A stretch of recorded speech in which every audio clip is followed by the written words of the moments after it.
지내셨습니까?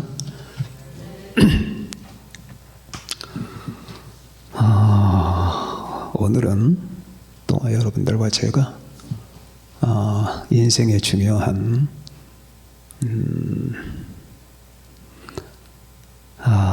진리를, 포인트를 한번 다루는 시간을 가져보겠는데,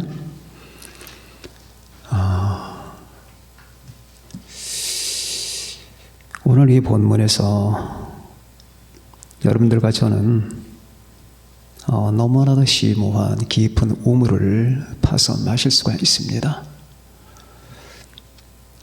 자, 여러분이 아시다시피 여기에 나오는 다윗의 아내 밧세바는 우리아의 아내입니다. 여기는 다윗이 자기 아내라고 표현이 되어 있지만은, 한번 누가 마태복음 1장 6절을 한번 찾아서 크게 읽어주세요.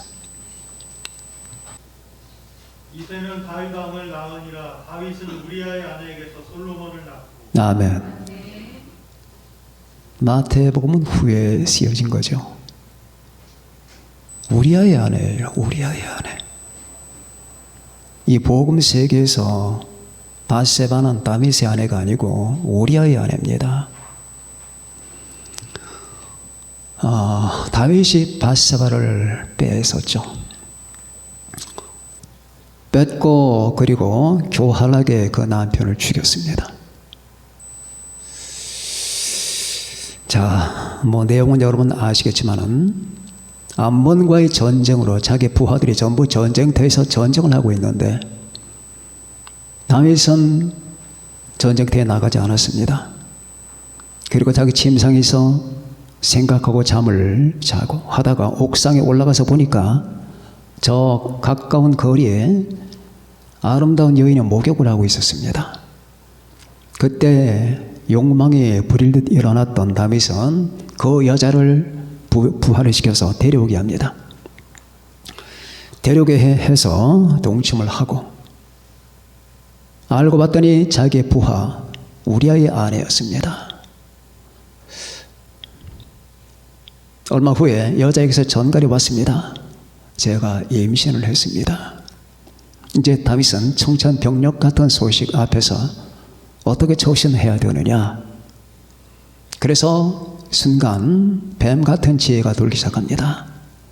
자기의 바로 밑에 부하 요압에게 네가 데리고 있는 우리아를 보내라. 요압은 맨 처음에 무슨 영문인지 몰랐죠. 나중에 알게 됐습니다.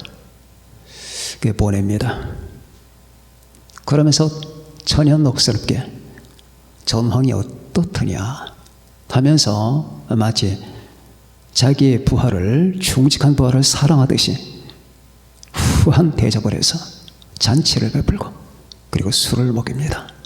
그리고 수고했으니까 집에 가서 자라.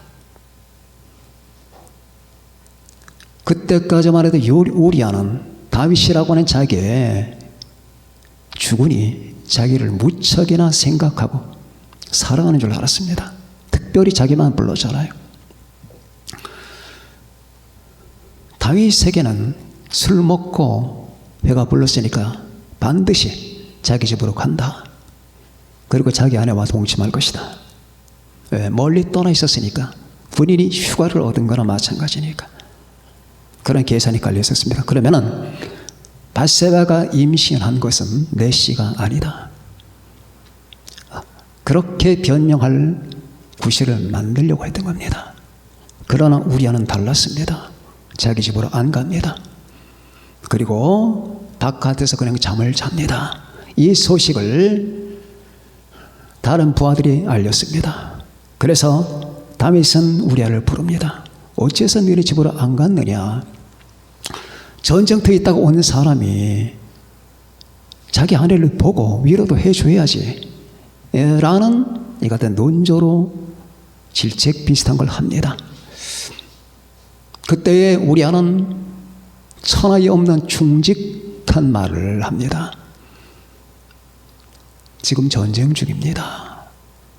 내 동료들과 상관들이 전부 전쟁터에서 죽음을 불사하는 전쟁에 핏부림을 각오하면서 하고 있습니다. 내가 어떻게 편하게 가서 잠을 자고 내 처와 잠자리를 같이 하리이까.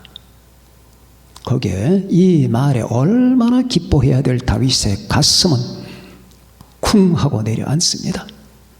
그리고 웃는 얼굴로, 그래, 그럼 오늘 한 번 더 우리 나와 식사를 하자. 그리고 오늘은 어제는 그렇게 했으니까 너네 집으로 한번 가서 자주어라. 그렇게 했지만 그날도 그럴 일이 없습니다. 똑같이 우리아는 바깥에서 한데서 잠을 잤습니다. 그때 다윗은 굳은 결심을 합니다. 이놈을 죽여야겠다. 편지를 씁니다. 요압에게 편지를 쓰면서 너희가 전쟁을 할 때 가장 살벌한 위치에다 이놈을 배치해라. 그리고 칼이나 활에 맞아 죽게 해라.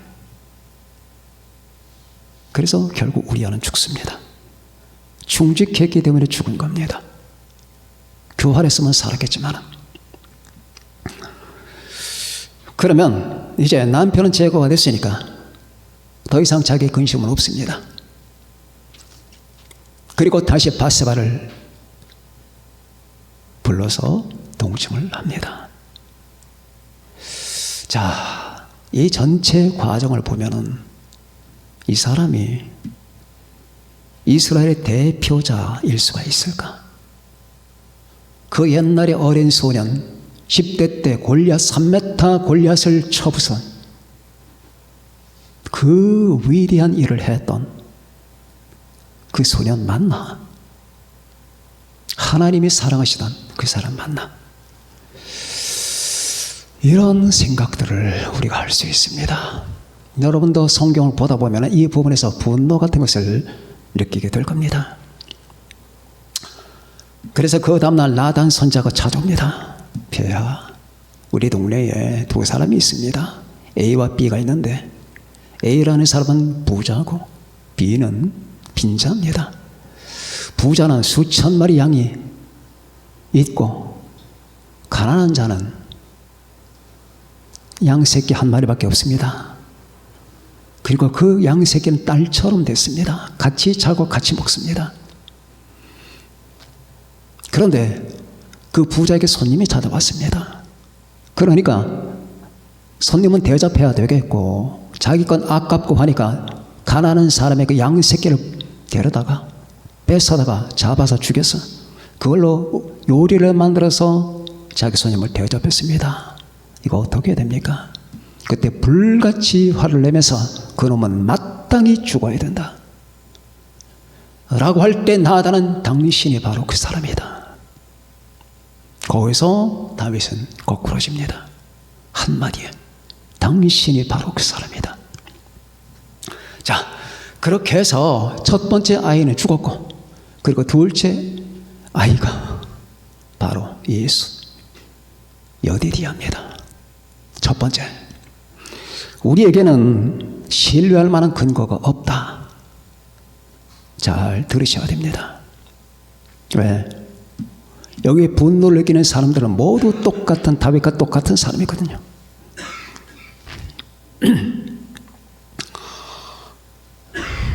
다윗도 자기 행위에 분노를 느꼈던 거예요. 그러니까 그놈은 마땅히 죽을 놈이다. 부자에게 향해서 그건 자기에게 분노한 겁니다. 여러분과 제가 도덕 감정을 가지고 어떤 율법적 잣대를 가지고 있다면 우리는 이러한 장면의 고통을 받으면서 비난 정죄할 겁니다.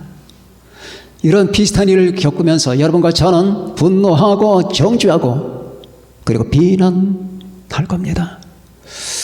그러나 여러분과 제가 이 시간에 알아야 되는 첫 번째, 그렇게 분노하고 비난하는 여러분과 나에게는 그렇게 분노하고 비난할 만한 근거가 없다. 우리에게는 우리 자신을 신뢰하고 믿을 만한 구석이 없다는 것, 이걸 먼저 이해해야 합니다. 왜 그러느냐? 자, 여러분과 제가 다윗보다 나을까요? 여러분과 제가 아브라함보다 나을까요? 아브라함은 자기 목숨 때문에 이방 나라 가서 자기 아내를 자기 누이라고 속였습니다. 2번씩이나. 나을까요? 자, 오늘은 이 다윗뿐만이 아닙니다. 바울을 한번 봅시다. 바울은 기독교 역사상 가장 최대의 전도자요, 사도입니다. 당시에 베드로는 유대인을 맡고 있었고, 그리고 바울은 이방 세계를 맡고 있었던 사람입니다. 그런 바울이 어떤 사람이었습니까? 스데반을 죽인 사람입니다. 있는 힘을 다해서 기독교를 박해했고 핍박했던 사람입니다. 바울은 최선을 다한 사람입니다. 제가 얼마 전에 여러분들에게 최선을 다하지 말라고 했죠. 이런 최선. 자기 딴엔 최선을 다했지만 그 최선을 다했다는 것이 결국 최선으로 악행을 한 거죠. 바로 여러분과 제가 살면서 이런 경우들이 우리 앞에 보존해 있다는 것. 내 딴에는 최선이었는데 하나님의 관점에서는 최악이었던 경우들. 열심히 살고 있는 힘을 다했지만 그 있는 힘을 다했던 것이 있는 힘을 다해서 죄악을 범했던 것밖에는 다른 의미가 없는 것.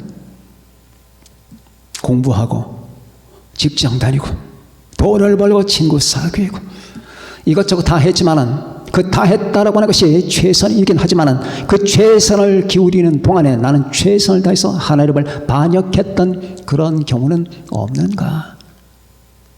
그 최선. 그래서 사람들은 최선을 다하라고 합니다. 최선을 다해서 공부하라. 최선을 다해서 노력하라. 최선을 다해서 돈을 벌고 최선을 다해서 쟁취하라. 누구를 위해서? 당신이 말하는 최선은 무엇인가? 누구를 위해서 최선을 다하라는 것인가? 당신의 욕망을 위해서, 당신의 꿈과 당신의 비전 성취를 위해서? 그러면 당신은 최선을 다해서 악행을 하는 것이다. 이렇게 바울도 최선을 다했지만 최선을 다해서 하나님을 박해했고 예수님에게 칼을 찔러 댔고 스데반을 죽였고 수많은 사람을 옥에 가두었고 고문했고 체포하러 다니다가 다메섹 도상에서 주님을 만남으로 그는 엎어지고 말았습니다. 자, 우리는 누가복음 7장에 한 여인을 봅니다. 그 여인이 주님 앞에 들어와서 무릎을 꿇고 눈물을 흘리면서 주님의 발을 적십니다. 주님의 발을 눈물로 적셔요. 대야에다 물을 떠놓고 주님의 발을 씻는 것이 아니라 자기 눈에서 흐르는 이 시냇물 같은 눈물로 주님의 발을 적시고 닦습니다. 그리고 생명 같은 머리를 풀어서 주님의 발을 닦아냅니다. 그리고 닦은 다음에 거기다가 입을 맞춘 후에 어마어마한 가격에 기름을 붓습니다. 주님은 가만히 계셨습니다. 그 상태에 이르기까지 그 여인은 어떤 여인이었을까? 그 여인도 최선을 다해서 살았을 겁니다. 그 일이 무엇이든 매춘부든 아니면은 다른 일상생활이든 최선을 다해서 살았을 겁니다. 그런데 그것이 아름다운 건가요? 그렇게 주님 앞에 나오기 전까지 그 여인의 행동과 삶은 어떤 것일까요? 그렇게 주님 앞에 나와서 무릎을 꿇고 눈물을 흘리면서 발을 적시기까지 그 여인의 삶을 우리는 뭐라고 해야 될까요? 바로 그게 여러분이거든요. 그게 여러분과 저입니다. 그러면은 다윗의 이 행동, 그런데 이 다윗이 아이를 낳았어요. 또 그리고 밧세바를 자기 아내로 삼았습니다. 바울은 스데반을 죽였습니다. 최대로 핍박을 했습니다. 그런 바울 안에 바울이 신뢰할 만한 근거가 있을까요? 그런 다윗 속에 자기를 신뢰할 만한 근거가 있겠습니까? 저 누가복음 7장에 나오는 그 여인 안에 자기를 자랑할 만한 어떤 근거가 있겠습니까? 여러분은 여러분을 봐야 됩니다. 그게 여러분이에요. 나는 아니라고요? 나는 아니라고 하는 사람은 더 추악합니다. 자기의 자신을 알아야 됩니다. 우리 기독교 출발점은 나는 죄인입니다. 이겁니다. 이거를 보지 못하면 10년이 가도 100년이 가도 신앙이 안 생깁니다. 인간은 우리 하나님 앞에 올 때, 그리스도 앞에 올 때 먼저 자기 실태 파악이 이루어지는 거예요. 정말로 주님을 만난 사람이라면 두 가지를 발견합니다. 자기의 실태와 예수 그리스도의 실태를 알게 돼요. 주님을 만난 사람이라면, 진리를 아는 사람이라면, 여러분 주변에 이것저것 주장하는 사람들 많이 있죠. 이것저것 주장하는 분들이 많이 있을 겁니다. 떠드는 분들도 계실 겁니다. 그런데 그들이 자기 자신을 모르거나 자기 자신이 죄인이라는 사실을 모르거나 예수님을 모른다면 그들은 아는 게 아무것도 없는 거예요. 그들이 주장하는 것은 다 떠벌림입니다. 아무것도 모르는 거예요. 인간은 내가 죄인이구나 하는 사실을 발견하면서부터 지식이 시작되는 거예요. 아, 그거구나. 나는 깨진 존재구나. 나는 부서진 그릇이구나.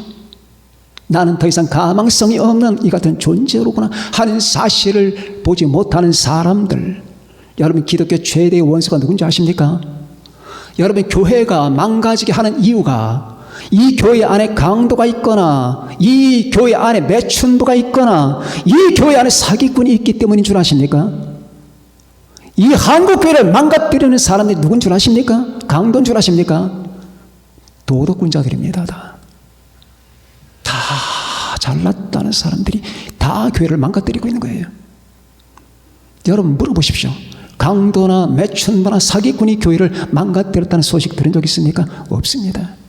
누군지입니까? 점잖은 정장 차림에 화장 다 하고 대학 다 졸업하고 사회에서 내로라 하면서 뻣뻣한 직장을 가지면서 나름대로의 소신을 가지고 열심히 일을 하면서 도덕적 잣대와 기준점 위에 있는 사람들이 다 교회를 망가뜨리는 거예요. 그들이 목사를 비판하고 그들이 교회를 비난하며 그들이 곳곳마다 독수리 눈을 뜨고 흠 잡을 거 안 잡을 거 다 잡아내면서 여러분 교회를 기독교 세계를 박해하는 거예요. 그들이 바로 회개하기 전에 바울이고 그들이 바로 회개하기 전에 다윗인 거예요. 그러면서 그들은 자기 정도면 될 거라고 생각합니다. 자기 정도의 엘리트라면 자기는 하나님께 쓸모있는 존재라고 생각을 합니다. 그런데 그들은 하나님이 버립니다. 누가복음 18장 보면 두 사람이 나오잖아요. 바리새인과 세리입니다. 하나님이 누구를 택하셨습니까? 세리였습니다. 여러분 아셔야 됩니다. 여러분은 죄인입니다. 여러분들은 다 죄인들입니다. 그러나 예수 그리스도를 믿고 영접한 사람들은 다 용서받은 의인입니다. 의인은 믿음으로 말미암아 살리라. 우리는 주님을 붙잡았습니다. 우리는 예수님께 연합시켰습니다. 예수 그리스도 안에서 여러분과 저는 의인입니다. 의인입니다. 그러나 그 의의는 우리에게 근거한 것이 아니에요. 우리에게는 자랑할 만한 건덕지가 없다는 것, 우리에게는 신뢰할 만한, 믿을 만한, 칭찬할 만한, 내세울 만한 아무런 근본 바탕이 없다는 사실을 오늘 이 다윗의 사건에서 우리는 볼 수가 있어요. 그런데 두 번째, 우리가 신뢰할 근거는 하나님 안에 있다. 그리스도 안에 있다. 저는 이 성경 보면서 참으로 이해하기 힘든 경우들이 있었습니다. 바세바의 아내잖아요. 남의 아내, 우리아의 아내잖아요. 남의 아내에서 취한 그 아들의 이름을 여디디아래요. 이게 말이 됩니까? 여호와께서 사랑하시는 자, 여호와께 기쁨을 받는 자, 하나님의 사랑이 임한 자, 그리고 이게 이 사람이 훗날에 다윗의 왕권을 물려받는 솔로몬이 되는 겁니다. 이게 하나님이여, 이게 정당한 겁니까? 주여, 당신의 통치 방법이 이런 겁니까? 이는 마땅히 죽어야 되지 않습니까? 하나님이여, 다윗도 죽어야 되고 솔로몬도 죽어야 되는 거 아닙니까? 바세바도 죽어야 되는 거 아닙니까? 그런데 사랑하는 자라니요, 왕이라니요, 하나님 뭔가 잘못된 거 아닙니까? 라고 여러분과 저는 주장할 수가 있습니다. 바로 거기에서 하나님과 인간의 차이가 나는 거예요. 여러분 이걸 배우셔야 됩니다. 만일에 하나님이 이렇게 대답하신다면, 그래, 네 말이 맞다. 그래서 나는 다윗을 징벌하고 바세바를 죽이고 그 아이를 죽여야 된다. 뭐 왕? 아니다. 이보다 훌륭한 압살롬이 있지 않느냐, 아도니아가 있지 않느냐. 그래, 그들을 내가 세우기를 늘 바라느냐. 그랬다면 너는 영원히 지옥 간다. 아니 왜요? 이들과 내가 무슨 관계인데요? 하나님 논리 비약 아닙니까? 얘야, 너도 죄인이고 너도 다윗보다 못한 죄인인데 내가 너를 받아들여서 하나님의 자녀가 되는 왕관을 내게 씌워주었다. 이것은 합리적인 처사가 아니란다. 내가 만일 네가 원하는 대로 내가 합리적인 처사를 했다면 너는 영원히 멸망할 것이다. 알겠느냐?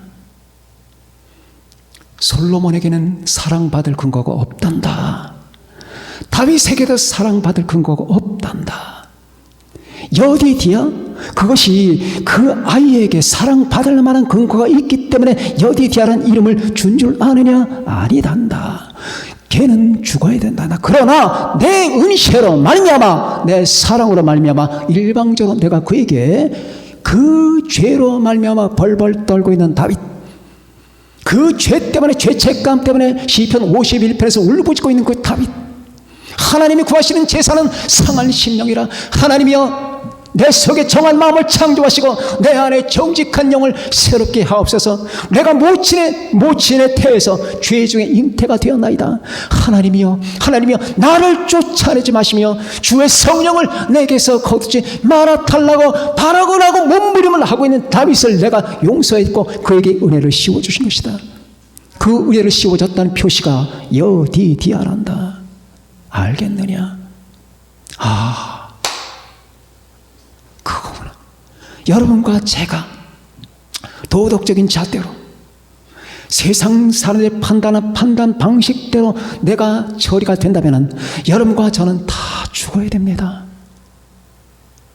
몽테뉴의 수상록이라고 하는 책이죠. 그 책에 보면 몽테뉴가 그런 말을 합니다.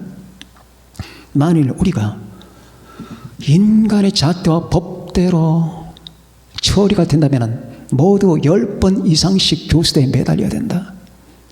저는 그 문장을 보면서 아주 통쾌했어요. 인간의 잣대대로 한다면 모두 10번 이상은 다 교수대에 매달려야 된다. 몽테뉴가 누굽니까? 중세의 위대한 사상가고 철학자입니다. 여러분, 하나님의 은혜입니다. 하나님의 은혜의 왕관이 씌워진 거예요. 하나님 앞에 도덕 따지지 마세요.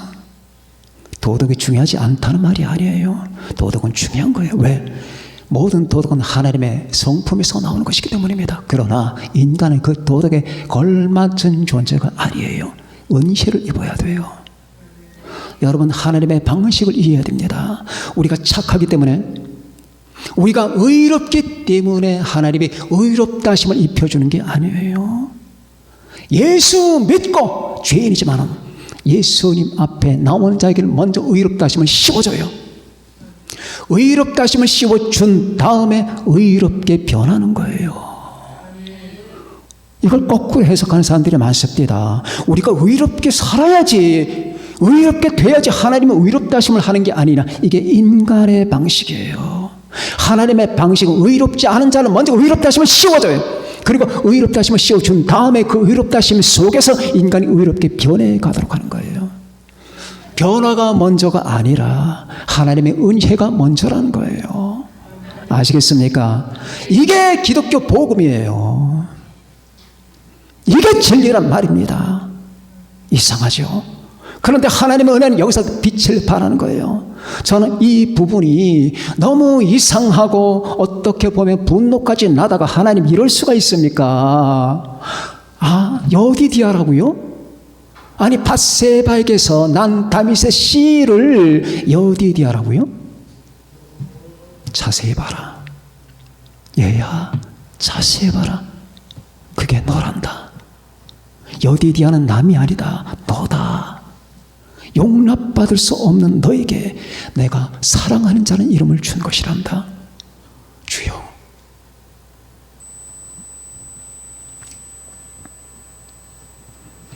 가장 캄캄한 밤 하늘에 떠있는 별이 가장 찬란하게 빛나는 겁니다.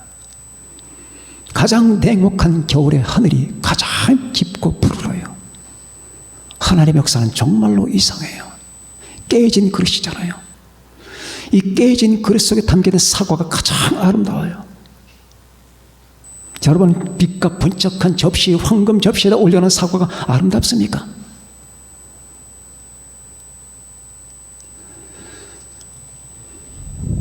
사과는 은혜예요.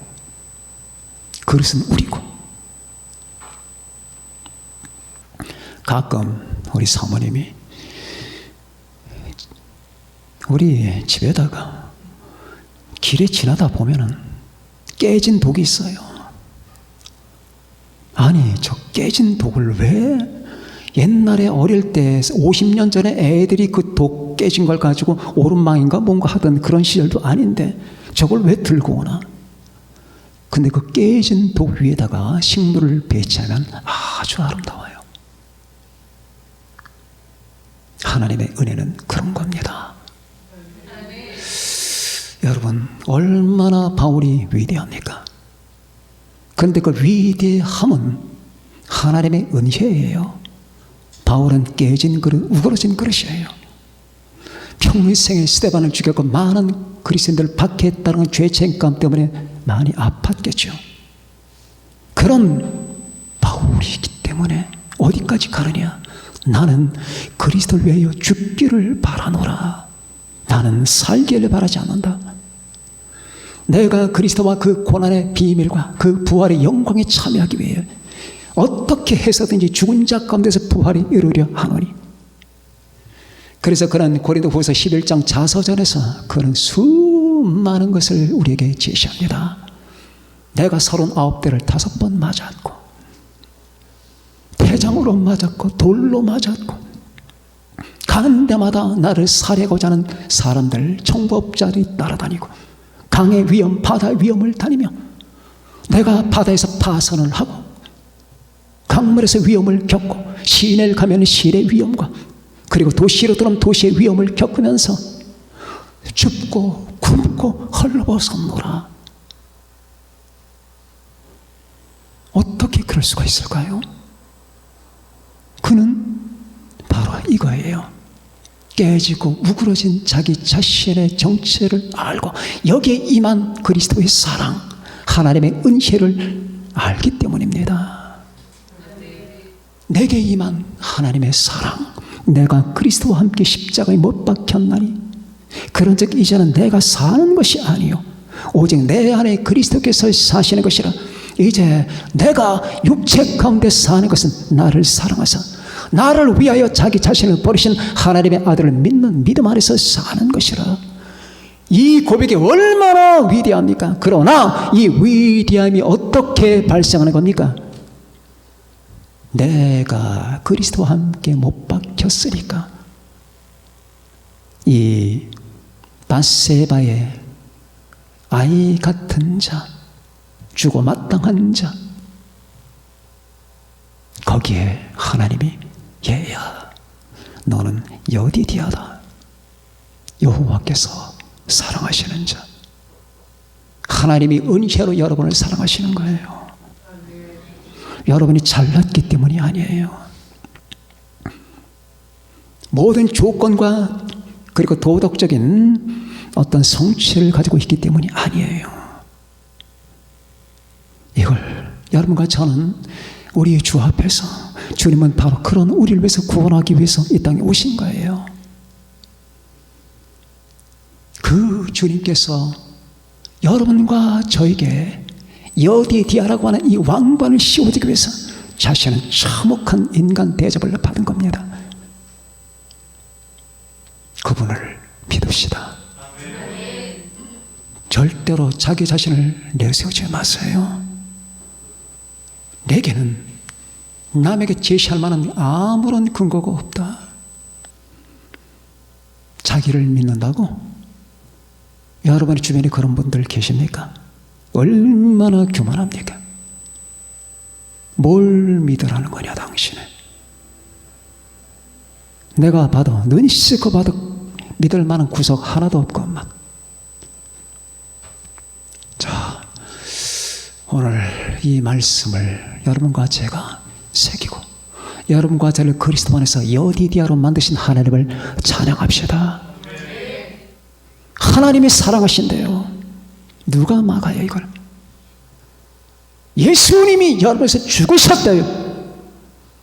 누가 이거를 제지합니까? 바로 그 예수님께 우리 삶의 근거가 있는 것이며 그 하나님께 신뢰할 만한 바탕이 있다는 사실을 기억하는 여러분과 제가 되시기를 바랍니다. 기도하시겠습니다.